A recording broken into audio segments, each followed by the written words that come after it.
జై శ్రీరామ్ అందరికీ నమస్కారం. వెల్కమ్ టు న్యూస్ అఖండ. నేను మీ కస్తూరి శ్రీధర్. మిత్రులారా, చైనా వాణిజ్య విషయంలో మన మోడీ ప్రభుత్వం ఒక సంచలనమైనటువంటి నిర్ణయం అయితే తీసుకునింది. సరే, ఆ నిర్ణయం ఏంటనేది ఈ న్యూస్ ద్వారా మీకు చెప్పే ప్రయత్నం చేస్తా, ఓకేనా? ప్రస్తుతం అమెరికా అదేవిధంగా భారతదేశాల మధ్యన వాణిజ్య యుద్ధం అయితే జరుగుతుంది. అధికార మదంతో, గర్వంతో, అహంకారంతో పిచ్చి పట్టినటువంటి డొనాల్డ్ ట్రంప్ భారత్ పైన పన్నుల మీద పన్నులను అయితే విధిస్తున్నాడు. ఇప్పటి వరకు మన భారతదేశ ఎగుమతులపైన 50% పన్నులను అయితే విధించినాడు. అంతేకాకుండా భారత్ పైన తన ఉక్రోషాన్ని వెళ్ళగక్కినాడు అనమాట. భారత్ను శాపనార్థాలు పెట్టాడు. అంతేకాకుండా భారత్ను కవ్వించడానికి, రెచ్చగొట్టడానికి పాకిస్తాన్ను చేరదీస్తున్నాడు. తీవ్రవాద దేశమైనటువంటి పాకిస్తాన్ పైన 10% పన్నులను అయితే తగ్గించేశాడు. చూడండి, పైగా పాకిస్తాన్కు నిధులు అందజేసే కార్యక్రమాన్ని కూడా ప్రారంభించాడు. ఇలాంటి వాడంట తీవ్రవాదాన్ని అంతమొందిస్తాడంట.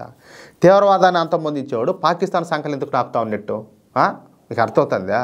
సరే, ఇదంతా కూడా ఈ విధంగా ఉంటే ఈ అవకాశాన్ని చైనా చక్కగా ఉపయోగించుకోవాలని చెప్పి చూస్తుంది.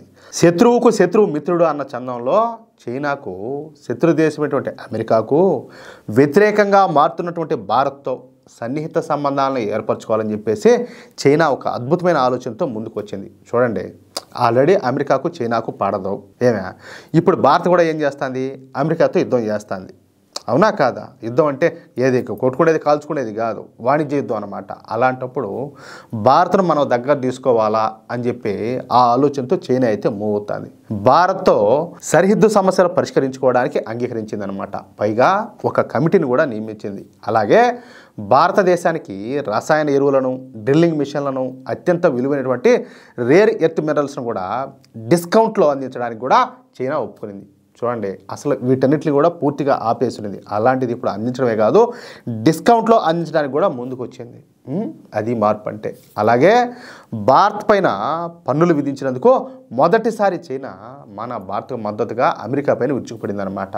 అలాగే భారత్లో పెద్ద ఎత్తున పెట్టుబడులు పెట్టడానికి కూడా చైనా అయితే ముందుకు వచ్చింది. సరే, ఇవన్నీ బాగానే ఉన్నాయి. అసలు మనం చైనాను నమ్మొచ్చా అనేదే ఇక్కడ ప్రశ్న. అవునా కాదా? సరే, మన అవసరాలకు తగ్గట్టుగా, మన ప్రయోజనాల కోసం మనం చైనాతో కొన్ని ఏళ్ల పాటు స్నేహాన్ని నటించక తప్పదు. వాస్తవంగా అది వాళ్లకు తెలుసు, మనకు తెలుసు, ఇద్దరికీ తెలుసు. ఈలోపు మన భారతదేశం స్వయం సమృద్ధిని సాధించాలని చెప్పేసి మోడీ ప్రభుత్వం ఒక నిర్ణయానికి అయితే వచ్చింది.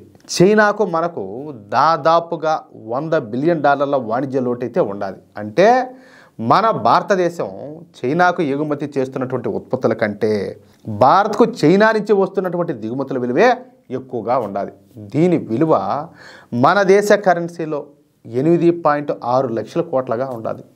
8.6 లక్షల కోట్లు. ప్రధానంగా మనం చైనా నుంచి ఎరిథ్రోమైసిన్, అలాగే సిలికాన్ వేఫర్స్, ఫ్లాట్ ప్యానల్ తెరలు, అలాగే ల్యాప్టాప్లు, ట్యాబ్లెట్లు, కంప్యూటర్ మానిటర్లు, పర్సనల్ కంప్యూటర్లు, డిస్ప్లేలు, మెమొరీ చిప్లు, సెమీ కండక్టర్లు, స్మార్ట్ ఫోన్ విడిభాగాలు, ప్రింటెడ్ సర్క్యూట్ బోర్డులు, మైక్రో ప్రాసెసర్లు, సోలార్ ప్యానల్స్ను మనం ఎక్కువగా చైనా నుంచే దిగుమతి చేసుకుంటున్నాం. వీటి విలువ దాదాపుగా 6 లక్షల కోట్ల వరకు ఉంటుంది. అంటే సూటిగా చెప్పాలి అంటే నేను ఇప్పుడు చెప్పినటువంటి ఉత్పత్తుల కోసం మనం పూర్తిగా చైనా మీదనే ఆధారపడి ఉన్నాం అనమాట. చైనాకు లక్షల కోట్ల రూపాయలను దొబ్బ పెడుతున్నాం. కానీ ఇప్పుడు చైనా మనకు స్నేహస్తం అయితే అందిస్తుంది. పైగా ఈసారి మనకు ఆఫర్ల మీద ఆఫర్లు అయితే అందిస్తుంది. మనకు వివిధ ఉత్పత్తులను అందించడానికి కూడా ముందుకు వస్తుంది. కానీ మన జాగ్రత్తలో మనమైతే ఉండాలి కదా. అందుకే నేను ఇందాక చెప్పినటువంటి ఈ ఎరిథ్రోమైసిన్, అదేవిధంగా సిలికాన్ వేఫర్స్, ఫ్లాట్ ప్యానల్ తెరలు, ల్యాప్టాప్లు, ట్యాబ్లెట్లు, కంప్యూటర్ మానిటర్లు, పర్సనల్ కంప్యూటర్లు, డిస్ప్లేలు, మెమొరీ చిప్లు, సెమీ కండక్టర్లు, స్మార్ట్ ఫోన్ విడిభాగాలు, ప్రింటెడ్ సర్క్యూట్ బోర్డులు, అలాగే మైక్రో ప్రాసెసర్లు, సోలార్ ప్యానల్స్ను పూర్తిగా మన దేశంలో ఉత్పత్తి చేసే విధంగా, అంటే పక్క దేశాల మీద ఆధారపడకుండా మన దేశంలోనే ఉత్పత్తి చేసే విధంగా మోడీ ప్రభుత్వం పథక రచన చేస్తుందన్నమాట. అర్థమవుతుందా?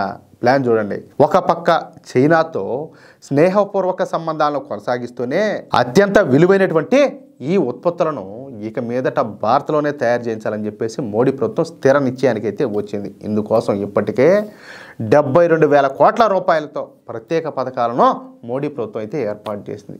ఈ విధంగా ఈ ఉత్పత్తులను భారత్లో తయారు చేసే సంస్థలకు పెద్ద ఎత్తున రాయితీలు కల్పించడం, అదేవిధంగా ప్రోత్సాహకాలను అందించడమే కాకుండా వాళ్లకు 2 సంవత్సరాల పాటు పన్ను మినహాయింపును కూడా ఇవ్వనున్నారన్నమాట. అంటే మనం చైనాతో మన ప్రయోజనాలకు సంబంధించి స్నేహం చేస్తూనే మరోవైపు చైనాతో ఈ వాణిజ్యంలో కావచ్చు, అదేవిధంగా తయారీ రంగంలో పోటీ పడుతున్నాం అనమాట. అది విషయం.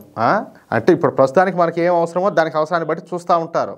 తర్వాత ఏం జరుగుతుంది, మనం ఏ వస్తువుల కోసం బయట దేశాల మీద మనం డిపెండ్ అవుతున్నామో, ఆధారపడుతున్నామో, ఆయా వస్తువులన్నింటినీ కూడా, ఆ పరికరాలన్నింటినీ కూడా మన దేశంలోనే తయారు చేస్తారనమాట. చూడండి ఎంత ప్లాను. దానికోసం మన మోడీ ప్రభుత్వం కొన్ని వేల కోట్ల రూపాయలు ఖర్చు పెడుతుంది. బాబా ఏమైనా కానీ గర్వపడాలి మనం అందరం కూడా. ఈ విషయం ఎంతమందికి అర్థమవుతుందో కానీ నరేంద్ర మోడీ గారు లాంటి నాయకుడి పాలనలో మనం ఉన్నాం. మన ఛత్రపతి పాలన మనం ఎట్టుంటుందో మనం చూడాల. కానీ మోడీ గారు ఏ విధంగా ఉంటారో, ఆయన పరిపాలన ఏ విధంగా ఉంటుంది, ఆయన ప్రపంచ దేశాలకు దీటుగా మన భారతదేశాన్ని ఏ స్థాయిలో డెవలప్ చేస్తున్నాడో మనం అందరం కూడా కళ్ళారా చూస్తున్నాం. కానీ కళ్ళుండి కూడా, చెవులుండి కూడా, నోరుండి కూడా వినలేని, చూడలేని, మాట్లాడలేని పరిస్థితుల్లో కొంతమంది బానిసలు అయితే బతుకుతారు. వాళ్ళని ఎవరు ఏం చేయలేరు. వాళ్ళ బతుకు అంతే. బానిసత్వం అనేది వాళ్ళ రక్తంలోనే ఇమిడిపోయి ఉంటుంది. కానీ మనమైతే బానిసలం కాదు కదా, మనం అసలైనటువంటి భారతీయులం. కాబట్టి ఖచ్చితంగా మన దేశం కోసం మనం పనిచేస్తాం. మన దేశ ఎదుగుదలలో మన వంతు పాత్ర అయితే పోషిస్తాం. అది విషయం. అయితే మిత్రులారా, ఈ న్యూస్ కనుక మీకు నచ్చినట్లయితే ఖచ్చితంగా ఈ న్యూస్ నలుగురికి షేర్ చేయండి. అలాగే ప్రతి ఒక్కరూ కూడా మీ యొక్క అమూల్యమైనటువంటి అభిప్రాయాలను కామెంట్ రూపంలో తెలియజేయండి. అలాగే ఇంతవరకు మీరు కనుక మన ఛానల్ను సబ్స్క్రైబ్ చేసుకున్నట్లయితే ప్రతి ఒక్కరు కూడా మన ఛానల్ను సబ్స్క్రైబ్ చేసుకోండి, సపోర్ట్ చేయండి ప్లీజ్.